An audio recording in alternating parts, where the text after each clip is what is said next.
After retiring, he had made himself a promise: never again. He'd left the war behind, wanting a peaceful life. For 8 years, he delivered pizzas, never harming anyone. But that night, when he rescued a kidnapped child, his old self emerged once more. Welcome to the Human Stories.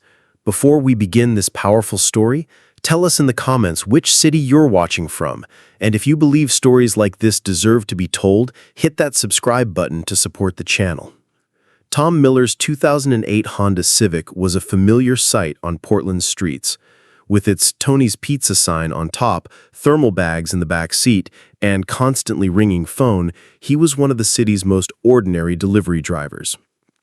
42-year-old Tom had been doing this job for 8 years.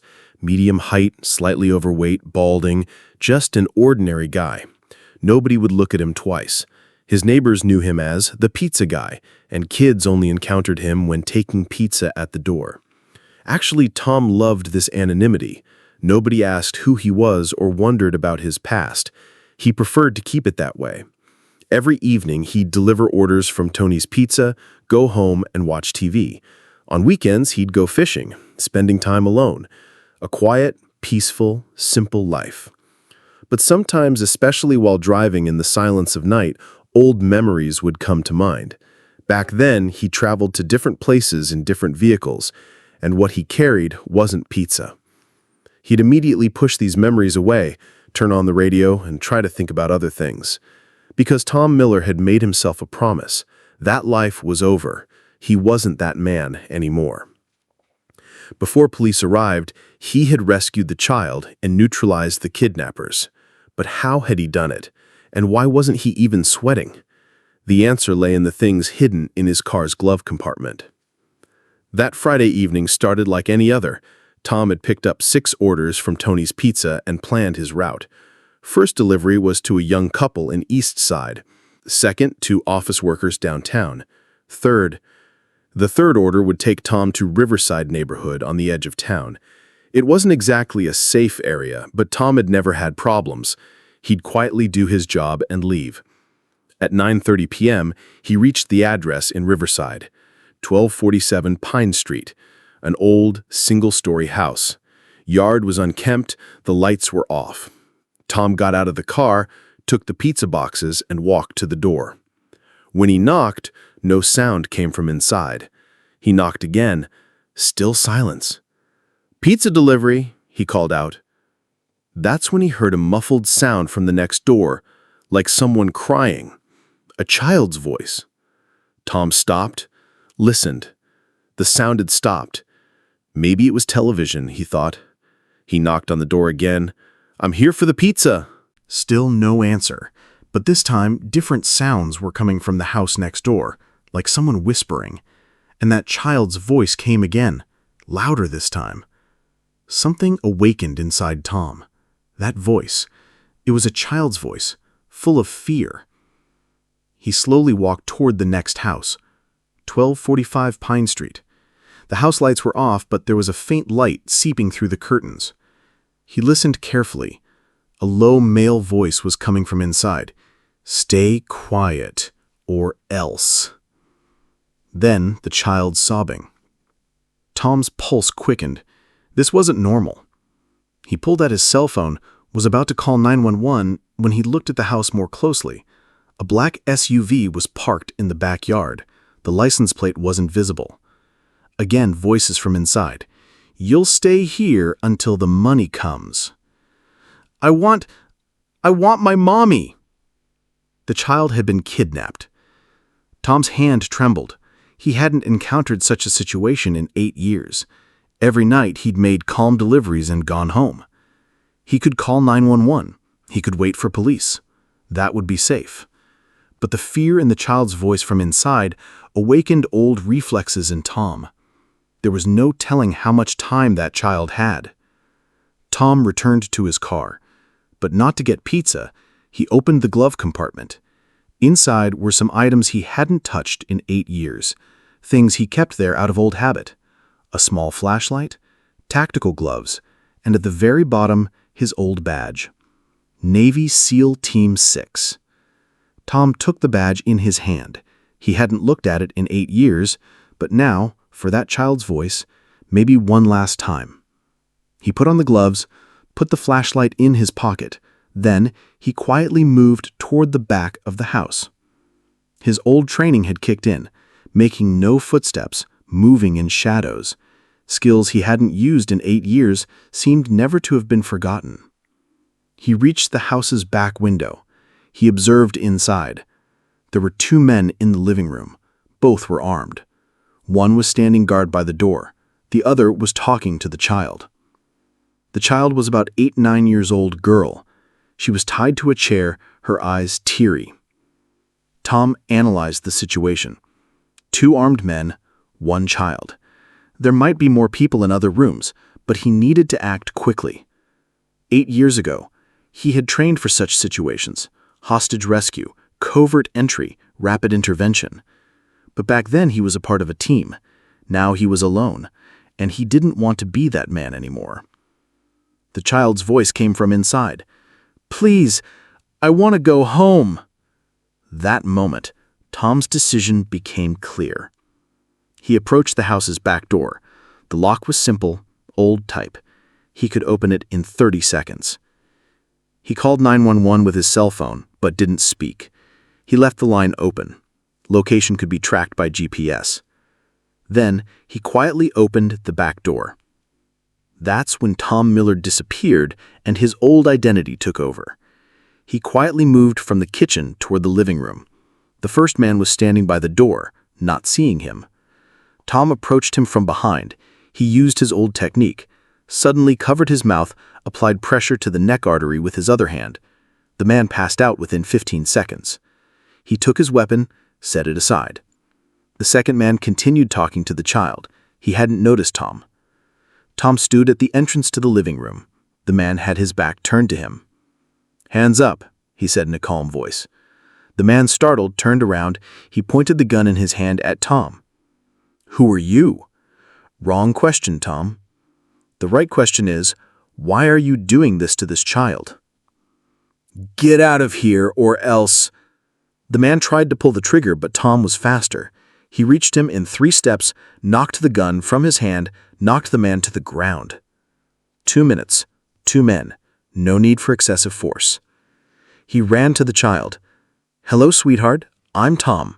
I came to rescue you." The girl was very scared. Are you one of them too?" "No. I'm the pizza delivery guy, but I also catch bad guys." He untied the child from the ropes. "What's your name?"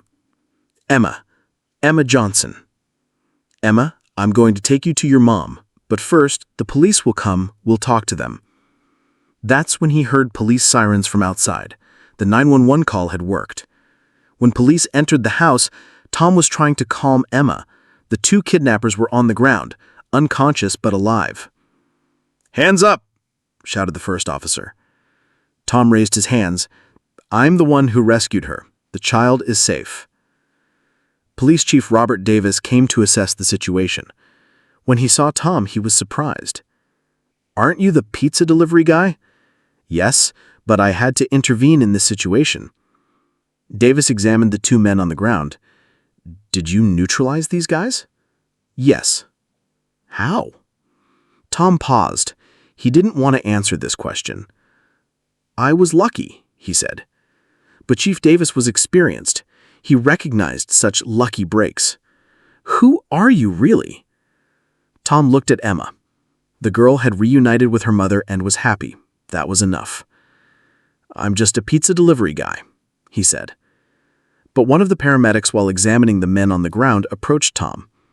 "How did you neutralize these men so cleanly? It looks professional." Tom didn't answer. He started walking toward his car. Chief Davis followed him.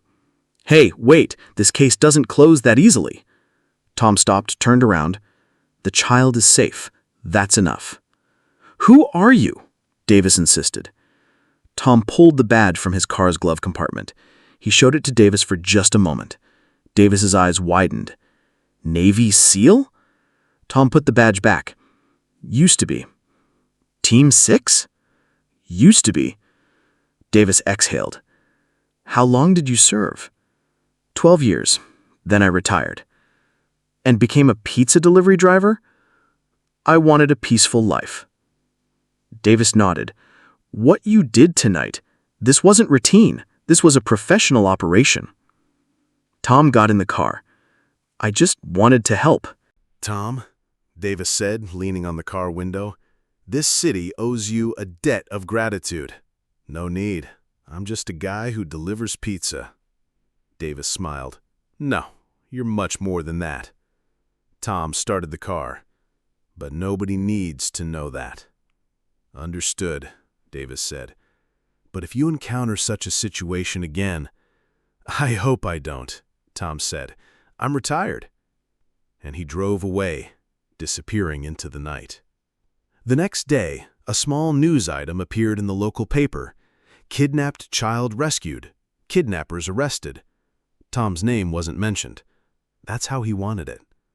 Emma Johnson's family tried to find the pizza guy, but Tom had moved to another city a few days later. A new place, a new pizza shop, a new beginning. Because Tom Miller knew, some men can pretend to be retired. But when needed, that man was still there. And sometimes, very rarely, he was needed. That night, after saving Emma Johnson's life, when Tom got home, he looked in the mirror. After 8 years, he had seen his old self.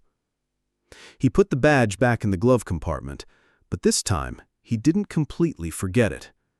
Because he knew there were more children like Emma in the world, and sometimes they might need a SEAL disguised as a pizza delivery driver. Tom Miller continued his peaceful life, but now he was completely alert. He still went fishing on weekends, but this time his eyes were focused on both the water and the surroundings. Because real warriors never retire. They just stay on standby. And on Portland streets, the ordinary guy delivering pizza in a 2008 Honda Civic was actually the city's secret protector. Nobody knew. Nobody needed to know. But Emma Johnson knew, and that was enough for Tom. Sometimes heroes don't wear uniforms. Sometimes they carry pizza boxes. And when necessary, without anyone noticing, they make the world a little safer. Tom Miller was such a hero. Silent, invisible, and always ready. One evening, months later, while delivering pizza to a suburban house, Tom noticed something odd. A woman answered the door, but her eyes were fearful, and there were muffled voices from inside. "Ma'am, are you okay?" he asked quietly. She glanced back nervously. I'm fine." But Tom's trained ear caught something else. A man's threatening voice from the back room. The woman's hands were shaking. "If you need help," he whispered, "I can call someone." The woman's eyes filled with tears. She nodded, almost imperceptibly. Tom stepped back, called 911, and waited. When police arrived, they found a domestic violence situation in progress. The woman was safe. As Tom drove away that night, he realized something. Emma Johnson hadn't been a one-time thing. The world was full of people who needed help, and sometimes the help came in the form of a pizza delivery driver who used to be something more. He didn't seek out these situations, but when they found him, he was ready. Because that's what real heroes do. They don't announce themselves, they don't seek glory. They just show up when someone needs them, do what needs to be done, and disappear back into ordinary life. Tom Miller, Navy SEAL Team 6, retired. Tom Miller, pizza delivery driver, active. Both the same person, serving in different ways. The badge in his glove compartment remained there, a reminder of who he used to be. But more importantly, it was a reminder of who he could still be when the world needed it. And in Portland, Oregon, on quiet nights when most people slept safely in their beds, a man in a Honda Civic drove through the streets with pizza boxes and peace of mind, knowing that if anyone needed a guardian angel, they might just get one who smelled like pepperoni. That was Tom's new mission, not assigned by any commanding officer, but chosen by his own conscience. Silent service, invisible protection, ordinary heroism. Just the way he liked it.